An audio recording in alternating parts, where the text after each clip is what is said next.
ಮೈಸೂರಿಗೆ ಶುಭ ಮುಹೂರ್ತ ಶುಭ ಗಳಿಗೆಗೆ ನುಡಿಯಂತೆ ಗಂಗಾ ಮಾತೆ ಕಾವೇರಿ ಸಂತೋಷವಾಗಿ ಕಬಡ್ಡಿ ಭರ್ತಿ ಆಗ್ತಾ ಇದೆ ಅಂತ ಹೇಳಿ ಅಧಿಕಾರಿಗಳು ತಿಳಿಸಿದ್ದಾರೆ. ಪ್ರಕೃತಿ ಯಾವತ್ತೂ ಕೂಡ ಯಾರ ಸ್ವತ್ತಲ್ಲ. ಪ್ರಕೃತಿ ನಿಯಮದಂತೆ ನಾವೆಲ್ಲ ಬದುಕ್ತಾ ಇದ್ದೇವೆ. ತಮಿಳುನಾಡಿಗೆ ಏನು 177 TMC ಇರಬೇಕು ಅಂತ ಹೇಳಿ ನಮಗೆ ಆದೇಶ ಇದೆ. ಇದಕ್ಕೆ ಸುಪ್ರೀಂ ಕೋರ್ಟ್ ಕೂಡ ಒಂದನ್ನು ಕೊಟ್ಟಿದ್ದಾರೆ. ಆ ನ್ಯಾಯಾಲಯದ ತೀರ್ಪು ಏನು ನಮಗೆ ಬಂದಿದೆ ಸುಪ್ರೀಂ ಕೋರ್ಟ್. 2 ರಾಜ್ಯಕ್ಕೂ ಅದೊಂದು ವರ. 2 ರಾಜ್ಯಕ್ಕೆ ಕಾಪಾಡಂತ ಒಂದು ತೀರ್ಪನ್ನು ಕೊಟ್ಟಿದ್ದಾರೆ. ನಿನ್ನೆ ಟೈಮ್ಸ್ ಆಫ್ ಇಂಡಿಯಾನಲ್ಲಿ ಬ್ಯಾಲೆನ್ಸಿಂಗ್ ರಿಸರ್ವೇರ್ ಅಂತ ಏನು ಅನುಕೂಲ ಆಗ್ತಾ ಇದೆ ಅಂತೀವಿ. ನೀವು ಯಾರೋ ನಿಮ್ಮ ಮೈಸೂರು ಇಂಪಾರ್ಟೆಂಟ್ ಬಗ್ಗೆ ಒಂದು ವಿಶೇಷ ಕೊಟ್ಟಿದ್ದಾರೆ. ಇವತ್ತು ನನ್ನ ಸ್ನೇಹಿತರುಗಳು ಸಂಘಟನೆಗಾರರು ಹೋರಾಟ ಮಾಡ್ತಾ ಇದ್ದಾರೆ, ಬಂದ್ ಮಾಡ್ತಿದ್ದಾರೆ. ಪ್ರಜಾಪ್ರಭುತ್ವ ವ್ಯವಸ್ಥೆಯಲ್ಲಿ ಹೋರಾಟ ಎಲ್ಲರ ಹಕ್ಕು. ಯಾರು ಹೋರಾಟ ಕೂಡ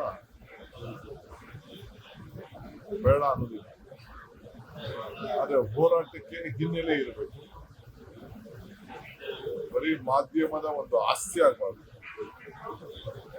ಸಾರ್ವಜನಿಕ ಬದುಕಿನಲ್ಲಿ ನಾವು ಗಮನ ಇಟ್ಕೊಳ್ಬೇಕು. ಯಾರ ಆಸ್ತಿ ಪಾಸ್ತಿಗಳಿಗೆ ತೊಂದರೆ ಆಗೋದಾದ್ರೆ ನ್ಯಾಯಾಲಯಗಳು ಸರ್ಕಾರಗಳು ಯಾವ ಕಾರಣಕ್ಕೂ ಅದಕ್ಕೆ ನಾನು ಮನವಿ ಮಾಡಿಕೊಂಡಿದ್ದೇನೆ. ಇವೆಲ್ಲ ದಯವಿಟ್ಟು ಕೈ ಬಿಡಿ.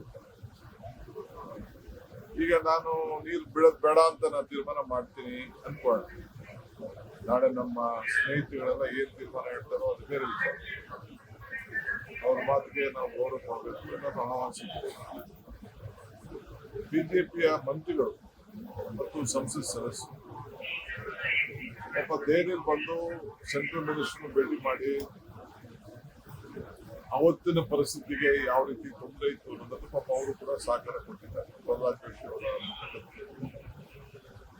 ನಾನು ಶೆಟ್ಟರ್ ಅವ್ರಿಗೆ, ಬೊಮ್ಮಾಯಿ ಅವ್ರಿಗೆ, ಸಿದ್ದರಾಮಯ್ಯ ಎಲ್ಲರೂ ಕೂಡ ನಾನು ವಾಸ್ತವ ತಿಳಿಸಿದ್ದೆ. ಅವರು ಅವರ ಪ್ರಾಮಾಣಿಕವಾದ ಪ್ರಯತ್ನವನ್ನು ಮಾಡಿದ್ದಾರೆ. ಆದರೆ ಸೆಂಟ್ರಲ್ ಅಥಾರಿಟಿ, ಮ್ಯಾನೇಜ್ಮೆಂಟ್ ಅಥಾರಿಟಿ ಅವರು ಕೂಡ ಯಾವ್ದಾವ್ದು ಡ್ಯಾಮ್ಗಳಲ್ಲಿ ಎಷ್ಟೆಷ್ಟು ನೀರು ಬರ್ತಾ ಇದೆ ಅಂತ ಹೇಳಿ ಅವ್ರಿಗೆಲ್ಲ ಮಾಹಿತಿ ಇದೆ. ಯಾರನ್ನ ಮುಗಿಸಿ ಕೊಡಲಿಕ್ಕೆ ಸಾಧ್ಯ. ನಿಮ್ಗೆ ಬೇರೆ ಸಂದರ್ಭಕ್ಕೂ ಈಗ ಕೊಟ್ಟಿರೋದು ನಿಮ್ಗೆ ಅರ್ಧನೂ ಕೊಟ್ಟಿಲ್ಲ ಅಂತ ಹೇಳಿ ಅವರು ನಮ್ಮ ಅಥಾರಿಟಿಲಿ ನಮ್ಮ ಅಪ್ಲಿಕೇಶನ್ ಮಾಡಿದ್ದಾರೆ. ಈಗ ನಾನು ಬಿಡುದಿಲ್ಲ ಅಂತ ನಾನಾಗ್ಲಿ, ಯತೀಂದ್ರಾಗ್ಲಿ, ಸಂಘಟನೆಗಾರರಾಗ್ಲಿ ನಾವೆಲ್ಲ ಹೇಳಿದ್ರೆ ನೀರ್ನ ಹಿಡ್ಕೊಳ್ಳೋ ತಪ್ಪಿಗೆ ಆಗುದಿಲ್ಲ. 1 ಗಂಟೆನೋ 1.5 ಗಂಟೆನೋ ಡ್ಯಾಮ್ ತುಂಬುತ್ತಾ ಇದೆ ಅಂತ ಹೇಳಿ ನನಗೆ ವರದಿ ಬಂದಿದೆ. ಹಿಡ್ಲಿಕ್ಕೆ ಸಾಧ್ಯನೇ? ಹೋರಾಟಗಾರರು ಹೋಗಲ್ಲ ಮಲಗ್ಲಿಕ್ಕೆ ಸಾಧ್ಯನೇ? ಹಾಗಂತ ನೀರು ಬಿಡುದಿಲ್ಲ ಅಂತ ಹೇಳಿ ದಯವಿಟ್ಟು ಹೋರಾಟಗಾರರು ಯಾರು ಹೋಗ್ಬಾರ್ದು. ಅಲ್ಲಿ ನೀರ್ನ ಹಿಡ್ಕೊಳ್ಳೋಕ್ಕೂ ಪ್ರಯತ್ನ ಪಡಬಾರ್ದು. ನೀರು ಹಿಡ್ಕೊಂಡ್ರೆ ನಾವೆಲ್ಲ ಕೊಚ್ಚೊಟ್ಟೋಗ್ತೀವಿ. ನ್ಯಾಯಾಲಯಕ್ಕೂ ಗೌರವ ಕೊಡಬೇಕು, ರೈತರನ್ನು ಬದುಕಿಸ್ಬೇಕು. ಈ ರಾಜ್ಯದ ರೈತರ ಹಿತ ಕಾಪಾಡಲು ನಮ್ಮ ಬದ್ಧತೆ ಇದೆ.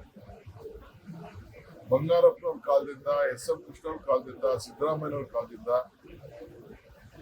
ಮತ್ತು ದೇವೇಗೌಡರು ಕಾಲದಿಂದ ಹಿಡಿದು ಬಿಜೆಪಿ ಸರ್ಕಾರ ಇದ್ದಾಗ ಇಂಥ ಸಂಕಟದ ಪರಿಸ್ಥಿತಿಯಲ್ಲಿ ಅವರು ಅನೇಕ ತೀರ್ಮಾನಗಳನ್ನ ರಾಜ್ಯದ ಹಿತಕ್ಕೆ ತೆಗೆದುಕೊಂಡಿದ್ದಾರೆ. ನಾನು ಅವ್ರು ಮಾಡಿದ್ ಸರಿ ಇಲ್ಲ, ನಾವು ಮಾತ್ರ ಮಾಡಿದ್ ಸರಿ ಅಂತ ನಾನು ಹೇಳಲಿಕ್ಕೆ ನಂಬ್ತಾರೆ. ಬಟ್ ನಮ್ಮೊಂದು ದೊಡ್ಡ ಜಯ ಸುಪ್ರೀಂ ಕೋರ್ಟ್ ಕೊಟ್ಟಿದೆ. ಆ ಸುಪ್ರೀಂ ಕೋರ್ಟ್ ಕೊಟ್ಟಂತ ಜಯದ ಹಿನ್ನೆಲೆಯಲ್ಲಿ ಮತ್ತು ಕೇಂದ್ರ ಸರ್ಕಾರ ಪಾರ್ಲಿಮೆಂಟ್ ನಲ್ಲಿ ಉತ್ತರ ಕೊಡುವಂತ ಸಂದರ್ಭದಲ್ಲಿ ಕರ್ನಾಟಕಕ್ಕೆ ಮೇಕೆದಾಟು ಅನಿವಾರ್ಯತೆ ಏನಿದೆ, ಕಾನೂನು ಚೌಕಟ್ಟು ಏನಿದೆ, ಅವರ ಡ್ಯಾಮ್ ಅನ್ನ ಅವರ ಜಾಗದಲ್ಲಿ ಕಟ್ಕೊಳ್ಳಿಕ್ಕೆ ಕಾನೂನಲ್ಲಿ ಏನು ರೂಪಗೊಂಡಿದೆ ಅನ್ನೋದನ್ನು ಕೂಡ ಬಹಳ ಚೆನ್ನಾಗಿ ಉತ್ತರವನ್ನು ಕೊಟ್ಟಿದ್ದಾರೆ. ನಾನು ಬಿಜೆಪಿಯವರು ಅವ್ರ ರಾಜಕಾರಣಕ್ಕೆ ಬಂದು ಪಾಪ ಅವರು ಪ್ರಯತ್ನ ಮಾಡ್ತಾ ಇರ್ಬೋದು. ಕುಮಾರಸ್ವಾಮಿ ಅವರ ಸ್ಟೇಟ್ಮೆಂಟ್ ಕೂಡ ನಾನು ಗಮನಿಸಿದ್ದೇನೆ. ತಮಿಳುನಾಡಿನ ಸಂಸತ್ ಸದಸ್ಯರು ಮತ್ತು ಅವ್ರ ಪಾರ್ಟಿಯವರು, ವಿವಿಧ ಪಾರ್ಟಿಯವರು, ಅವರ ರಾಜಕೀಯದ ಅಸ್ತಿತ್ವಕ್ಕೆ ಅವ್ರದ್ದು ಒಂದು ಹೋರಾಟ, ಅವರು ಕೂಡ ಎಲ್ಲ ಅರಿವಿದೆ. ಅವರೇ ಒಂದು ಕಾಲದಲ್ಲಿ ನಿಮ್ಮ ರಾಜ್ಯದ ಸುಪತ್ನಲ್ಲಿ ನೀವು ಕಟ್ಕೊಳ್ಳಕ್ಕೆ ನಮ್ದೇನು ತೊಂದರೆ ಇಲ್ಲ ಅಂತೇಳಿ ಒಂದು ಕಾಲದಲ್ಲಿ ಹೇಳಿಕೆ, ಅಫಿಡವಿಟ್ ಕೂಡ ಕೊಟ್ಟಿದ್ದೆಲ್ಲ ದಾಖಲೆ ಇವತ್ತು ಉಳ್ಕೊಂಡಿದೆ. ಇವೆಲ್ಲ ಹಿನ್ನೆಲೆಯಲ್ಲಿ ಒಂದು ಸುಪ್ರೀಂ ಕೋರ್ಟ್ ತೀರ್ಮಾನ ಮಾಡಿದೆ. ಅದರಿಂದ ನಾನು ಎಲ್ಲ ಹೋರಾಟಗಾರರಿಗೂ ನಮ್ರತೆಯಿಂದ ಸರ್ಕಾರದ ಪರವಾಗಿ ಮನವಿ ಮಾಡ್ಕೊಳ್ತಾ ಇದ್ದೀನಿ. ಮಾಧ್ಯಮ ನಿಮ್ಗೆ ಪ್ರಚಾರ ಕೊಡ್ತಾ ಇದೆ, ಸಾಕು.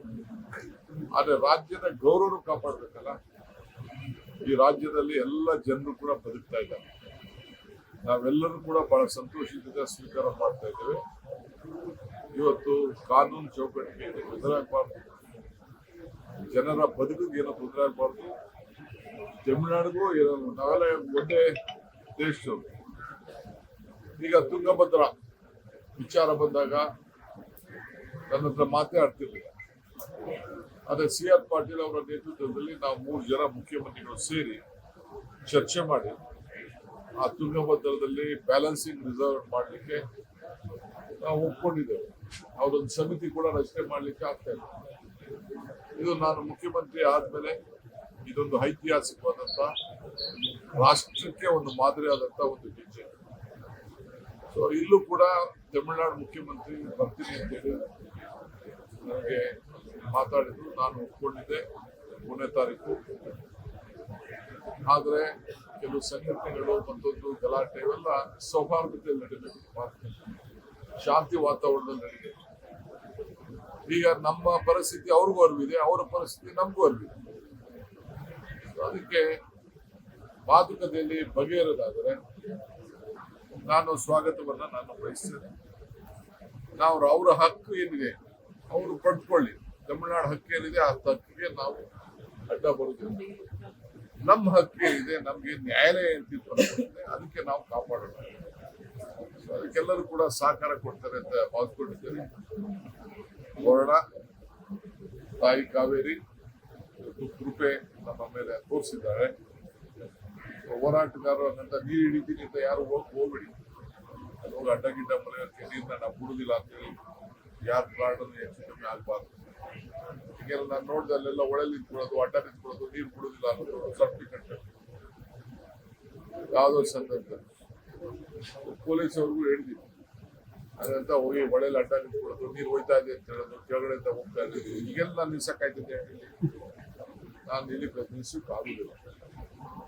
ಈಗ 40,000ಕ್ಕೂ ಮೇಲೆ ಮುಟ್ಬಿಟ್ಟಿದೆ ಇನ್ಫ್ಲೋ. ಈಗ ಬಂದಿರೋ ನನ್ನ ಗಂಟೆಗೂ ಕೂಡ ನನಗೆ ಮಾಹಿತಿ ನಮ್ಮ ಅಧಿಕಾರಿಗಳು ಕೊಡ್ಲಿಕ್ಕೆ, ಕೇಂದ್ರ ಸರ್ಕಾರದವರು ಅಲ್ಲಿ ಇಟ್ಟಿದ್ದಾರೆ ಜನನ, ನಾವು ಇಟ್ಟಿದ್ದೀವಿ. ಸೊ ಇದಕ್ಕೆ ಸಹಕಾರ ಕೊಡಬೇಕು ಅಂತೇಳಿ ನಾನು ಪ್ರಾರ್ಥನೆ ಮಾಡ್ತೇನೆ. ನೀರು ಬಿಡ್ತಾ ಇದ್ರೆ ಸರ್ ಇವಾಗ ನಾನು ಮೊದಲನೇ ಬಾರಿಗೆ ಬಂದಿದ್ದೀನಿ. ತಾಯಿ ಚಾಮುಂಡಿ ನಮ್ಮ ನಾಡು ದೇವತೆ. ಸೊ ಆ ತಾಯಿಗೆ ಒಂದು ನಮಸ್ಕಾರ ಹೇಳಿ, ನಿಮಗೂ ನಮಸ್ಕಾರ ಹೇಳಿ. ರಾಮಕೃಷ್ಣ ಆಶ್ರಮದಲ್ಲಿ ಒಂದು ಕಾರ್ಯಕ್ರಮಕ್ಕೆ ನನ್ನನ್ನು ಆಹ್ವಾನಿಸಿದ್ದಾರೆ. ನಾನು ನಮ್ಮ ಮಂತ್ರಿಗಳು, ನಮ್ಮ ಶಾಸಕರನ್ನು ನಾವು ಕರಿತಾ ಇದ್ದೀವಿ. ಬಹಳ ಗೌರವದಿಂದ ನಾವು ಕೂಡ ಇಡೀ ರಾಷ್ಟ್ರಕ್ಕೆ, ಇಡೀ ವಿಶ್ವಕ್ಕೆ ಸ್ವಾಮಿ ವಿವೇಕಾನಂದರವರು ಈ ಭೂಮಿಯಿಂದ ಒಂದು ದೊಡ್ಡ ಸಂದೇಶವನ್ನು ಕೊಟ್ಟಿದ್ದಾರೆ. ಆ ಸಂದೇಶ ನಾವು ನಮ್ಮ ಮಹಾರಾಜರು ಅವತ್ತಿನ ಕಾಲದಲ್ಲಿ ಕೊಟ್ಟಂತ ಪ್ರೋತ್ಸಾಹ, ಧಾರ್ಮಿಕವಾಗಿ, ಶೈಕ್ಷಣಿಕವಾಗಿ, ಯುವಶಕ್ತಿಗೆ ಕೊಟ್ಟಂತ ಉತ್ತೇಜನ ನಾವು ಯಾರು ಕೂಡ ಬರಲಿಕ್ಕೆ ಸಾಧ್ಯ ಇಲ್ಲ. ಅವೆಲ್ಲ ಇತಿಹಾಸ ಮತ್ತವನು ಇತಿಹಾಸವನ್ನು ಸೃಷ್ಟಿಗೆ ಸಾಧ್ಯ ಇಲ್ಲ ಅಂತೇಳಿ ಬಾಬಾ ಸಾಹೇಬ್ ಅಂಬೇಡ್ಕರ್ ಕೂಡ ನಮ್ಮ ಮಾರ್ಗದರ್ಶನ ಕೊಟ್ಟಿದ್ದಾರೆ. ಇವೆಲ್ಲ ನಮ್ಮ ಇತಿಹಾಸದ ಒಂದು ನಗರ ಇದೆ. ಇಲ್ಲಿಂದ ನಾವು ಶಾಂತಿಯನ್ನು ನಾವು ಕಾಪಾಡಬೇಕು. ಸರ್, ಈಗ ವಿಜಯ್ ಅವರು ಬರೋದಿಲ್ಲ ಸರ್ ಮೂಲಕ. ವಿಜಯ್ನವ್ರಿಗೆ ಇನ್ನೊಂದು ದಿನ ಡೇಟ್ ಅಲ್ಲಿ ಒಳ್ಳೆ ಸ್ವಲ್ಪ ತಿಳಿ ಆಗ್ಲಿ, ಆಮೇಲೆ ಬನ್ನಿ ನಾನು ಅಲ್ಲಿಗೆ ಪ್ರಕೃತಿನ ಒಂದು ಉತ್ತರ ಕೊಟ್ಟಂಗೆ ಆಯ್ತಲ್ಲ. ಈಗ ನೀರು ಬಿಡ್ತಾ ಇದ್ದೀರಾ ಈಗ?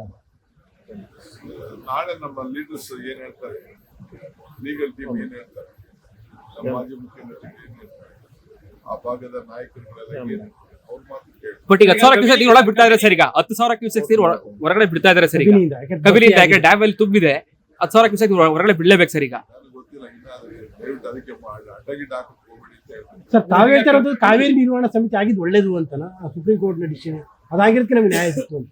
ಈ ಸುಪ್ರೀಂ ಕೋರ್ಟ್ ಅಲ್ಲಿ ಏನು ಇದು ಹೋದ ವರ್ಷ ಎಲ್ಲ ಎಷ್ಟು ಬಿಡಕ್ ಹೇಳಿದ್ದು, ಈ ವರ್ಷ ಏನು ಬಿಡಕ್ ಹೇಳಿದ್ದು, ನೀವೇ ಮಾಧ್ಯಮದವರೇ ನೀವು ಬರೀ. ಸರ್ ಹೋದ ವರ್ಷ ಎಷ್ಟು ಬಿಟ್ಟಿದ್ರೆ ಬೇರೆ ವರ್ಷಗಳಲ್ಲಿ ಇಂಥ ಸಂಕಷ್ಟದಿಂದ ನೀರು ಹೋಗ್ತಿದೆ. ನಾನು ಅದನ್ನ ಒಳ್ಳೇದು ಅಂತ ಅವ್ರು 9,000 ಬಿಡಬೇಕು ಅಂತ ಅವ್ರು ಹೇಳ್ತಾ ಇದ್ದಾರೆ. ಇವ್ರು 3,000 ಬಿಟ್ಟಿದ್ದಾರೆ. 3,500 ಹೇಳ್ತಾರೆ. ಹೋದ ವರ್ಷ 16,000 ಚಿಲ್ಲರೆಗೆ ಈ ವರ್ಷ ಇತ್ತು 16 ಕ್ಯೂಸೆಕ್, ಇದು 16,000 ಕ್ಯೂಸೆಕ್, 16 TMC ಅದು ಬೋರ್ಡ್ ಇಲ್ದಾಗ. ಅವೆಲ್ಲ ಕೂಡ ನಡೆದಿದ್ದ ದಾಖಲೆಗಳೆಲ್ಲ ಇದೆ. ನೋಡೋಣ. ಬಾಗಿನ ಅರ್ಪಿಸುವಂತ ಕೆಲಸವನ್ನು ಕಳೆದ 2 ಬಾರಿಯಲ್ಲಿ ಬೇಡ ತಡಿಯಪ್ಪ, ಅದು ಈಗ ಏನಿಲ್ಲದೆ ನನಗೆ ಪ್ಯಾಟ್ರಿಕ್ ಸಿಗ್ತಿಲ್ಲ ಅಂತ ಆಗ್ತಾ ಇದೆ. ಮಳೆ ನಿಮ್ ಪರವಾಗಿದೆಯಲ್ಲ? ಮಳೆ ನಿಮ್ ಪರವಾಗಿದೆಯಲ್ಲ? ಮತ್ತಷ್ಟು ಒಲಿಲಿ ಅಂತ ಅಲ್ಲ, ಮಳೆ ನಿಮ್ ಪರವಾಗಿದೆ.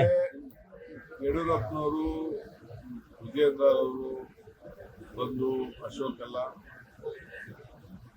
ನುಗ್ತಾ ಇದ್ದಾರೆ. ಇನ್ನೊಂದು ಕಡೆ ಆ ಮಂತ್ರಿಗಳು ಎಂಪಿಗಳೆಲ್ಲ ಕರ್ನಾಟಕದ ರಕ್ಷಣೆ ಮಾಡಬೇಕು ಅಂತ ಪಾರ್ಲಿಮೆಂಟ್ ಸಹಾಯ ಮಾಡ್ತಾರೆ. ಇದಕ್ಕೆ ನಾನೇನು ಉತ್ತರ ಇಲ್ಲ. ಸರ್